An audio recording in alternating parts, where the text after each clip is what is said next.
माता चंद्रघंटा को स्वर्ग और नर्क की देवी क्यों कहा जाता है? इनकी उपासना प्रत्येक बेरोजगार को क्यों करनी चाहिए?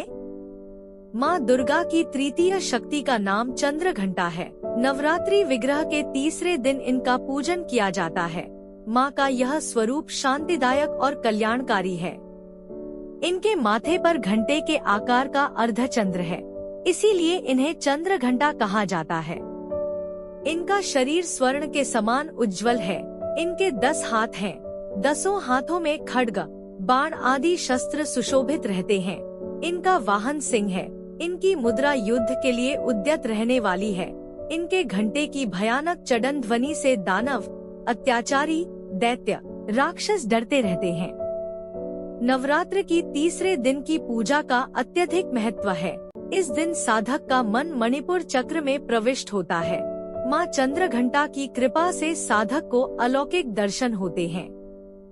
दिव्य सुगंध और विविध दिव्य ध्वनियाँ सुनाई देती हैं। ये क्षण साधक के लिए अत्यंत सावधान रहने के होते हैं। माँ चंद्रघंटा की कृपा से साधक के समस्त पाप और बाधाएं विनष्ट हो जाती हैं। इनकी आराधना सद्य फलदायी है। इनकी मुद्रा सदैव युद्ध के लिए अभिमुख रहने की होती है।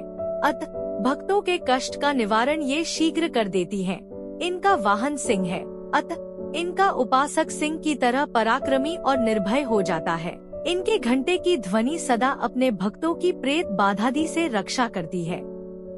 दुष्टों का दमन और विनाश करने में सदैव तत्पर रहने के बाद भी इनका स्वरूप दर्शक और आराधक के लिए अत्यंत सौम्यता एवं शांति से परिपूर्ण रहता है।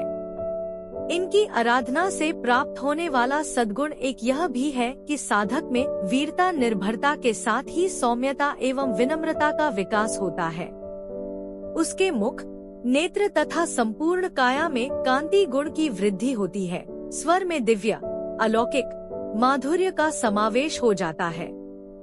माँ चंद्रघंटा के साधक और उपासक जहाँ भी जाते हैं, लोग उन्हें देखकर शांति और सुख का अनुभव करते हैं।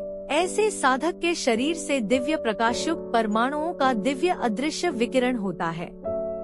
यह दिव्य क्रिया साधारण चक्षुओं से दिखलाई नहीं देती, किंतु साधक और संपर्क में आने वाले लोग इस बात का अनुभव भली भांति कर लेते हैं। साधक को चाहिए कि अपने मन, वचन, कर्म एवं काया को विहित विधि विधान के अनुसार पूर्णत, परिशुद्ध एवं पवित्र करके उनकी उपासना आराधना में तत्पर रहे।